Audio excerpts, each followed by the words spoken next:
మన మధ్యలో లేదు, కానీ నా సొంత చెల్లెలు కాకపోయినా మనసారా అన్నా నన్ను ఎప్పుడు ఏ పండుగ వచ్చినా ఏ పబ్బం వచ్చినా నా ఇంటికి వచ్చి ఆశీస్సులు తీసుకెళ్ళేది నా చెల్లి రోజా. ఇవాళ మన మధ్య లేకపోయినా ఆమెను స్మరించుకుంటూ ఎన్ని కష్టాలున్నా సాయిబాబు ఓర్చుకుంటూ బిడ్డలిద్దరిని చక్కగా చదివించుకుని ఆమె ఉన్నా లేకపోయినా కూడా ఇవాళ వారి శ్రేయస్సే నా శ్రేయస్సు అని అతను ఎటువంటి వేరే ఆలోచనలు చేయకుండా ముందుకు సాగుతున్నటువంటి తమ్ముడు సాయిబాబుకి మరొక్కసారి మనస్ఫూర్తిగా అభినందనలు తెలియజేస్తాం. సాయిబాబు చౌదరి ఆంధ్ర ప్రాంతం నుంచి ఇక్కడికి వచ్చిన వాళ్ళ తెలంగాణ రాష్ట్రంలో హైదరాబాద్ నగరంలో కుకట్పల్లి ప్రాంతంలో మరీ ముఖ్యంగా ఈ కేపీహెచ్పి డివిజన్లో అందరికీ తలలో నాలుకగా ఉంటూ ఎవరికి అవసరం ఉన్నా తన్ని అన్నా నాకు అవసరం ఉంది, నాకు ఈ బాధ ఉంది అని చెప్పుకుంటే వారి వెంట నిలబడి గత 20-25 సంవత్సరాల నుంచి సేవలు అందిస్తున్నటువంటి సాయిబాబు చౌదరిని మనస్ఫూర్తిగా నేను అభినందిస్తా ఉన్నా. మాటకు కట్టుబడే నాయకుడు ఎప్పటికైనా తను అనుకున్నది సాధిస్తాడు. ఈరోజు చక్కగా ఆఫీస్ ఓపెన్ చేసుకున్నాడు, కష్టపడుతున్నాడు, తిరుగుతున్నాడు. కాంగ్రెస్ పార్టీలో సిద్ధాంతం కోసం కట్టుబడి ఉంటాడని నమ్ముతా. తప్పకుండా నా వంతు ఎక్కడన్నా అవసరం ఉంటే అతని అభివృద్ధికి నేను కృషి చేస్తానని చెప్పి మాటిస్తా. ఇకపోతే ఇవాళ తెలంగాణ రాష్ట్రం ముఖ్యమంత్రి రేవంత్ రెడ్డి గారు కాంగ్రెస్ పార్టీ నాయకత్వంలో రాహుల్ గాంధీ గారి నేతృత్వంలో గౌరవ పిసిసి ప్రెసిడెంట్ మహేష్ కుమార్ గారి నాయకత్వంలో ఇవాళ కాంగ్రెస్ పార్టీ తెలంగాణ రాష్ట్రం అభివృద్ధి కోసం బంగారు తెలంగాణ దిశగా తెలంగాణ రాష్ట్రాన్ని అడుగులేపిస్తూ అనునిత్యం తెలంగాణ రాష్ట్ర అభివృద్ధికి కట్టుబడినటువంటి ప్రభుత్వం కాంగ్రెస్ ప్రభుత్వం, రేవంత్ రెడ్డి గారి నాయకత్వం, వారి మంత్రివర్గ సహచరులు అని చెప్పి మనస్ఫూర్తిగా మీ అందరికి తెలియజేస్తా ఉన్నాం. ఇవాళ రేవంత్ రెడ్డి గారి గురించి ఒక మాట చెప్తా మీకు. మనసున్న మహారాజు నందమూరి తారక రామారావు గారి ఆదర్శాలను పొడికి పుచ్చుకొని ఒక విజనరీ లీడర్ చంద్రబాబు నాయుడు గారి యొక్క దూరదృష్టిని లేకపోతే వారి యొక్క ముందు చూపుని ఆదర్శంగా తీసుకొని, అలాగే పూజనీయులు మన మధ్య లేకున్నా కూడా గౌరవ కాంగ్రెస్ పార్టీ ముఖ్యమంత్రి రాజశేఖర్ రెడ్డి గారి యొక్క ఆదర్శాలను తీసుకుని వాళ్ళ తెలంగాణ రాష్ట్రాన్ని, ఎందుకంటే రాజశేఖర రెడ్డి గారు కూడా అభివృద్ధి సంక్షేమం ఎక్కడ కూడా ఇది చంద్రబాబు చేసింది మనం ఎందుకు చేయాలి, లేకపోతే ఇది వారు చేశారు వారి ప్రభుత్వానికి మాట వస్తుందో వారికి పేరు వస్తుందని ఆలోచన చేయకుండా ఆ రోజు రాజశేఖర రెడ్డి గారు కూడా తెలంగాణ కాంగ్రెస్ ప్రభుత్వం కాంగ్రెస్ పార్టీ ఆధ్వర్యంలో ఇవాళ ఈ తెలంగాణ రాష్ట్రం ఈ హైదరాబాద్ మహానగరం అభివృద్ధిలో ఇప్పుడు నేను చెప్పిన ముగ్గురు కూడా చిరస్థాయిగా నిలిచి ఉండే మహా వ్యక్తులు. వారందరినీ కూడా ఆదర్శవంతంగా తీసుకుని ముందుకు సాగుతున్నటువంటి మహానాయకుడు ఇవాళ రేవంత్ రెడ్డి గారు అని చెప్పి మీ అందరికి తెలియజేస్తా ఉన్నా. ఇది వాస్తవం. రామారావు గారు ఆలోచన చేసినట్టుగానే వాళ్ళ పేద ప్రజల సంక్షేమం, తెలంగాణ రాష్ట్రంలో పేదరికాన్ని నిర్మూలించాలి. వారికి ఏదైతే మనం 6 హామీలు ఇచ్చామో 6 హామీలు తూచా తప్పకుండా అమలు చేయాలని చెప్పి మాటకు కట్టుబడి ఎన్ని ఇబ్బందులున్నా, డబ్బున్నా లేకపోయినా గత ప్రభుత్వం చేసినటువంటి అప్పులన్నింటినీ కూడా తీర్చుకుంటూ వాటికి వడ్డీలు కట్టుకుంటూ ఇవాళ కేంద్రంలో బీజేపీ ప్రభుత్వం ఉన్న వారు సహకరించినా సహకరించకపోయినా అందరినీ కలుపుకొని అవసరమైతే వారానికి 10 రోజులకు ఒకసారి ఢిల్లీ వెళ్ళి అక్కడ ఉన్న మంత్రుల్ని వారందరినీ కూడా కలిసి తెలంగాణ రాష్ట్ర అభివృద్ధికి సహకరించమని చెప్పి ప్రాధేయపడుతూ వాళ్ళ తెలంగాణ రాష్ట్రం అభివృద్ధి కోసం కట్టుబడి ఉన్న నాయకుడు రేవంత్ రెడ్డి గారు అని చెప్పి ఈ సందర్భంగా మీకు తెలియజేస్తా ఉన్నాం. ఇది వాస్తవం. అలాగే అభివృద్ధి ఇవాళ ఆనాడు ఏదైతే చంద్రబాబు నాయుడు గారు దారి చూపారో సైబరాబాద్ మహానగరం, చాలా మంది అనుకున్నారు ఈ సైబరాబాద్ ఏంటి, ఇది అభివృద్ధి అవుతుందా ఏంటి అని.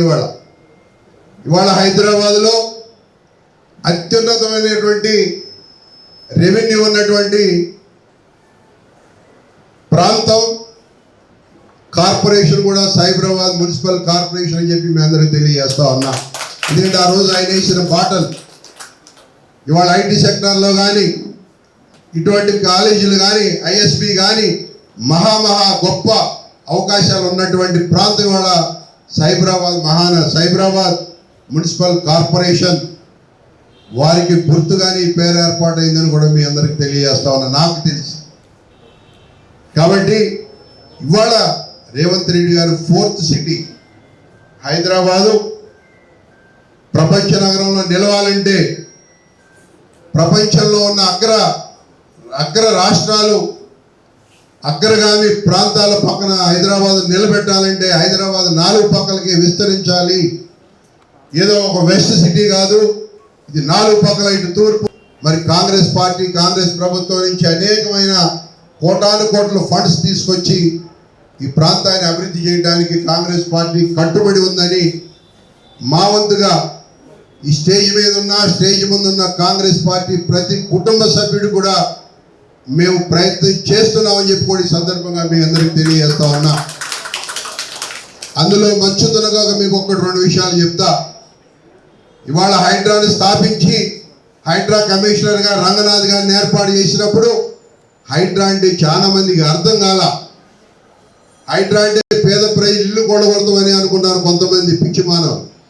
కాదు, ఇవాళ మన కుకట్పల్లి ఏరియాలో ఉన్నటువంటి మన చెరువులు, మన ప్రభుత్వ స్థలాలు బయటికి తీస్తుంటే కొంతమంది నాయకుల యొక్క గుండెల్లో రైళ్లు పరిగెత్తా ఉన్నాయని కూడా ఈ సందర్భంగా మీకు తెలియజేస్తా ఉన్నా. 9వ తారీఖు సాయంత్రం 5 గంటలకు ముఖ్యమంత్రి గారు కుకట్పల్లిలో ఉన్నటువంటి నల్ల చెరువుని ప్రారంభించడానికి వస్తూ ఉన్నారు. ఇవాళ మీ అందరికీ ఆహ్వానం పలుకుతున్నా, ఒక్కసారి అభివృద్ధి అంటే ఏంటి అని చెప్పి అక్షరాల చూపించావు నల్ల చెరువులో. అది ఒక నల్ల చెరువుకు పరిమితం కాదు, ఈ కుకట్పల్లిలో ఉన్న అన్ని చెరువులు, కబ్జా అయిన ప్రతి చెరువు, కబ్జా అయిన ప్రతి ప్రభుత్వ భూమిని కూడా బయటికి తీసేంత వరకు కూడా అది ఎవరి చెరలో ఉన్నా కూడా దాన్ని వదలు పెట్టకుండా తీసినారని చెప్పి మా మిత్రులు చెప్తుంటే ఇప్పుడే అర్థమైంది నాకు. తప్పకుండా వాళ్ళందరి భరతం పట్టేదాకా కాంగ్రెస్ పార్టీ నిద్రపోవాలని చెప్పి నేను తెలియజేస్తా ఉన్నా.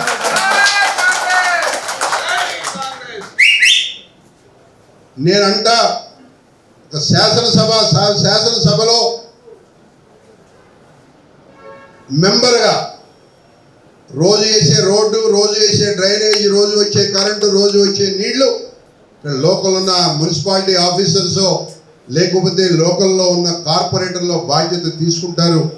లోకల్లో ఉన్న వెల్ఫేర్ అసోసియేషన్ బాధ్యత తీసుకుంటే లోకల్ లీడర్లు తీసుకుంటారు. శాసనసభలో ఉండే వ్యక్తిగా, శాసనాలు చేసే వ్యక్తిగా నా ప్రాంతం ఎట్లా అభివృద్ధి చేయాలి, నా ప్రాంతానికి ఎలా ఫండ్ తెచ్చుకోవాలి, శాసనసభలో కొట్లాడి అవసరమైతే ముఖ్యమంత్రిని, మంత్రులు మెడ వంచి ఫండ్స్ తీసుకొచ్చి మన ప్రాంతాన్ని అభివృద్ధి చేసుకోవాలి. అది శాసనసభ్యుడి యొక్క ధర్మం అని చెప్పి నేను భావిస్తా ఉన్నా. ఒక రోడ్ వేసా, ఒక డ్రైనేజ్ వేసా కాదు ఇది. అది అభివృద్ధి కాదు, ఇది రొటీన్ థింగ్స్ జరుగుతూ ఉంటాయి, జరగాలేదు. ప్రతి వాళ్ళం మనం మున్సిపల్ ట్యాక్స్ కడుతున్నాం. మన ఇంటి ముందు రోడ్డు వేయాల్సిన బాధ్యత, మన ముందు ఇంటి ముందు రోడ్డు డ్రైనేజ్ వేయాల్సిన బాధ్యత మున్సిపల్ అధికారులది, మున్సిపల్ కార్పొరేటర్లది, లేకుంటే లోకల్గా ఉండే మన లీడర్లు. నేను ఇవాళ వారిని అడుగుతా ఉన్నా, గడిచిన 10-12 సంవత్సరాల్లో ఇక్కడ ఏమి అభివృద్ధి జరిగింది, ఏమి చేశారు? ఒక్క ఖైతలాపూర్ ఫ్లైఓవర్ తప్పితే జరిగిన అభివృద్ధి ఏంటి కుకట్పల్లిలో అని చెప్పి మీ అందరినీ ఆలోచన చేయమని చెప్పి కూడా మిమ్మల్ని అడుగుతా ఉన్నా. 90% అభివృద్ధి జరిగిందని చెప్పి ఓట్లు వేయించుకున్న వ్యక్తి ఎక్కడా ఉంది 90%? ఇవాళ భగత్ సింగ్ నగర్కి వెళ్తే కక్ష కట్టి వారి మీద భగత్ సింగ్ నగర్లో ఏ ఒక్క పని జరిగినా ఊరుకోనని చెప్పి కన్సర్న్ ఆఫీసర్స్ ఆర్డర్స్ పాస్ అయ్యాయట. వారు చెప్తున్నారు కాలనీ పెద్దలు. ఎంత మట్టికి వాస్తవం, ఎంత మట్టికి ఇది గౌరవం అని చెప్పి కూడా అడుగుతా ఉన్నాం. ఒక వ్యక్తి మీద కక్ష ఉంటే వ్యక్తి మీద తీర్చుకోవచ్చు, కాలనీ మీద కాదు. కాలనీ అభివృద్ధి చెందాలి, ప్రాంతం అభివృద్ధి చెందాలి. ఇవాళ నల్ల చెరువును తయారు చేశాం, రేపు రంగదాముని చెరువు, ఎల్లుండి సున్నం చెరువు, ఆ తర్వాత బోయిని చెరువు. ప్రతి చెరువుని కూడా ఇవాళ ఫ్యూచర్ జనరేషన్ అందించే బాధ్యత కాంగ్రెస్ పార్టీ తీసుకున్నామని చెప్పి ఈ సందర్భంగా తెలియజేస్తాను. ఇవాళ అల్లాపూర్లో చెరువు చుట్టూతో ఫెన్సింగ్ వేసి చెరువు శిఖంను కాపాడితే ప్రభుత్వ స్థలాలు కబ్జా చేశారు, ప్రభుత్వ స్థలాలు కాంగ్రెస్ పార్టీ వాళ్ళకి అప్పు చెప్తున్నారని చెప్పి మాట్లాడుతూ ఉన్నాడు ఇక్కడ ఉన్న పెద్ద మనిషి. ఇది అవాస్తవం. మీకు ఒకటే తెలియాలి, ప్రజలకు తెలియాలి ఈ విషయం, ఈ సభ ద్వారా తెలియజేస్తా ఉన్నా. చెరువు శకం చెరువు లాగానే ఉండాలి. పక్కనున్న ప్రభుత్వ స్థలం ఉంటే దాన్ని ప్రభుత్వ స్థలంగా మనం ఫెన్సింగ్ వేసుకుంటే ఆ ప్రభుత్వ స్థలం రేపు మనం ఏదైనా ప్రభుత్వ ఆఫీసు, గవర్నమెంట్ ఆఫీసులు కట్టించుకోవచ్చు, పేద ప్రజలకు డబుల్ బెడ్రూమ్ ఇల్లు కట్టించవచ్చు. అంతేగాని ఆ స్థలాన్ని కూడా, ఆ ప్రభుత్వ స్థలాన్ని కూడా మనం శిఖం భూమిలో కలిపితే అది కూడా చెరువు భూమి అయిపోతుందని కనీస ఇంగిత జ్ఞానం లేని ఈ పెద్ద మనిషి నేను 3 టర్ములు ఎమ్మెల్యే అంటే ఐఎమ్ సారీ. ఇవాళ ప్రభుత్వ స్థలాలు పరిరక్షించడం కోసం కాంగ్రెస్ పార్టీ, కాంగ్రెస్ ప్రభుత్వం, హైడ్రా ప్రతి ఒక్కళ్ళు కూడా మనస్ఫూర్తిగా పనిచేస్తా ఉన్నామని చెప్పి సందర్భంగా మీకు తెలియజేస్తా ఉన్నా. ఎక్కడ ఒక ఇంచి భూమి కబ్జా అయినా కూడా కబ్జా చర్చించి తీస్తాం. మీ అందరికీ తెలుసు పక్కనున్న గోపాల్ నగర్, మరి అందులో వాసులు ఎవరు ఇక్కడ ఉన్నారో లేరో నాకు తెలియదు, కానీ రామకృష్ణ గారు ఉన్నారు, వారికి తెలుసు. జనవరి మీ అందరికి తెలియాలి, విఘ్నులు చదువుకున్న వారు పెద్దలు అందరూ ఉన్నారు కాబట్టి విషయం తెలియాలని మీకు తెలియజేస్తా ఉన్నా. మీ ద్వారా ఇది ప్రజల్లోకి పోవాలని కూడా మనస్ఫూర్తిగా నేను ఆశిస్తా ఉన్నా. జనవరి 4వ తారీఖు మా మిత్రులు నన్ను గోపాల్ నగర్ తీసుకెళ్ళి మీటింగ్ పెడితే ఆ మీటింగ్లో ఆ కాలనీకి సంబంధించిన వెల్ఫేర్ అసోసియేషన్ వారు మీకు ఏం కావాలి సోదరా నన్ను వాళ్ళు పిలిచారు, మీ ఇబ్బందులు ఏంటని నేను అడిగినప్పుడు వారి స్టేజ్ ద్వారా ఒకే విషయం నన్ను అడిగారు. అన్న, రోడ్లు మేము వేయించుకుంటున్నాం, డ్రైనేజ్ మేము వేయించుకుంటున్నాం, లైట్లు మేము వేయించుకుంటున్నాం, మా 93 ఎకరాల లేఅవుట్ అన్న దగ్గర 2500 ప్లాట్లు కనీసం నిలబడటానికి మాకు పార్కు స్థలం లేదు, కామన్ ఏరియాస్ ఏమీ లేవు, మొత్తం కబ్జా చేశారన్నా, మీకు వీలైతే ఒక్క పార్కుని మాకు ఇప్పించమని వారు అడిగినప్పుడు మనస్ఫూర్తిగా నేను చెల్లించిపోయా.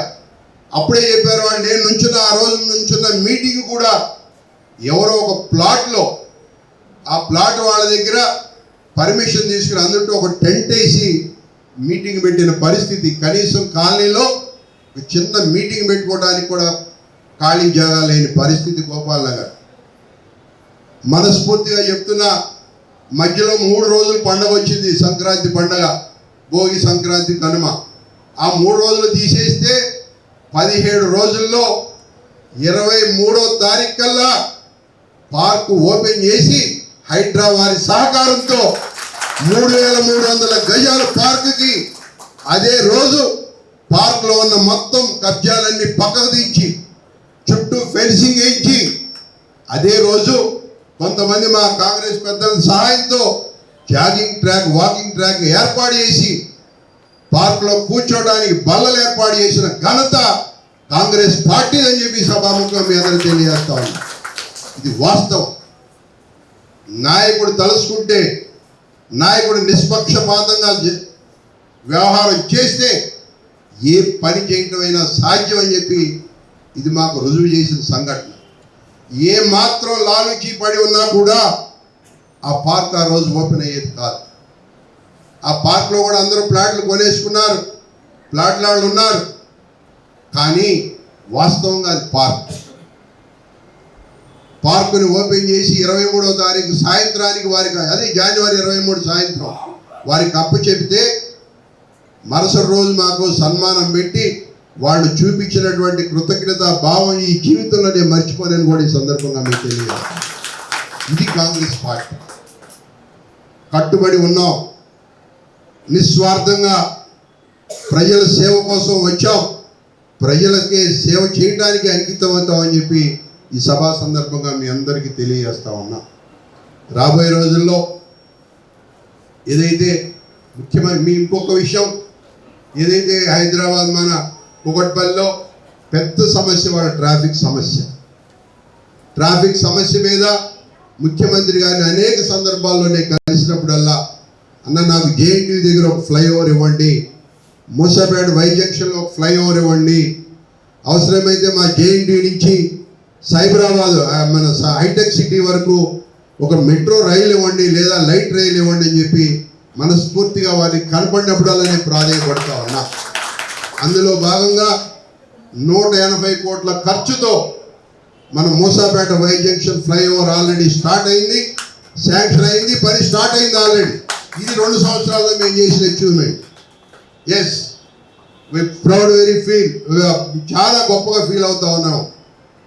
ఎందుకంటే 10-12 ఏళ్లలో ఏం చేసామనేది నేను చెప్పను, కానీ తప్పకుండా ఈ 5 సంవత్సరాల ఫ్లైఓవర్ కంప్లీట్ చేసి మీ అందరికీ అంకితం చేస్తామని చెప్పి కూడా ఈ సందర్భంగా నేను తెలియజేస్తాను. ఇది కాంగ్రెస్ పార్టీ. ఒక అంకిత భావంతో, ఒక ఆదర్శవంతమైన విజన్తో ముందుకు సాగుతూ ఉన్నాం. రాబోయే రోజుల్లో మరింత ఫండ్స్ అవసరమైతే జేఎన్టీ దగ్గర కూడా ఫ్లైఓవర్ అన్న లేకపోతే అండర్, ఎందుకంటే జేఎన్టీయు 3 కాన్స్టిట్యున్సీల యొక్క, ఒక పక్క వెళ్తే కుత్బుల్లాపూర్, ఓ పక్క వెళ్తే శ్రీలింగంపల్లి, ఇటు పక్క వస్తే మన కూకట్పల్లి, 3 కాన్స్టిట్యున్సీలకి జంక్షన్గా ఉన్న ప్రాంతం అది. సాయంత్రం పొద్దు నుంచి ఎప్పుడు చూసినా ట్రాఫిక్ జామ్ అయ్యే ఉంటుంది ఆ రోడ్ అంతా. కాబట్టి ఇవాళ కూడా ముఖ్యమంత్రి గారు జేఎన్టీకి వస్తూ ఉన్నారు మహిళా దినోత్సవం సందర్భంగా. వారిని ప్రాధాన్యపడైనా సరే, వారిని ఏమార్చైనా సరే ఈ కూకట్పల్లికి ఫండ్స్ తీసుకొచ్చి ఈ 2 ఫ్లైఓవర్స్ కంప్లీట్ చేసేదాకా నిద్రపోవని చెప్పి కూడా ఈ సందర్భంగా మీకు తెలియజేస్తాం. కాబట్టి రాబోయే రోజుల్లో కూడా మీ అందరినీ ఒకటే నేను అర్థిస్తూ ఉన్నా. ఇందా మా బాలాజీ అని చెప్పాడు, ఇన్నాళ్ళు వాళ్ళకి అవకాశాలు ఇచ్చారు, మాకు కూడా ఒక అవకాశం ఇవ్వండి. రేపు మా అభ్యర్థి, ఇది కూడా మీ అందరికీ ఈ సభాముఖంగా నేను తెలియజేస్తా ఉన్నా, మీరు కోరుకునే, మీరు బలపరిచే అభ్యర్థినే ఇక్కడ క్యాండిడేట్గా పెడతామని కూడా ఈ సందర్భంగా మీకు తెలియజేస్తా ఉన్నా. మీ అందరి అవసరమైతే ఇల్లు తిరిగి సర్వే చేపిస్తాం. ఏ క్యాండిడేట్ బాగుంటాడో, ఎవరైతే ప్రజాసేవలో ఉంటారో, ఎవరైతే ప్రజలకు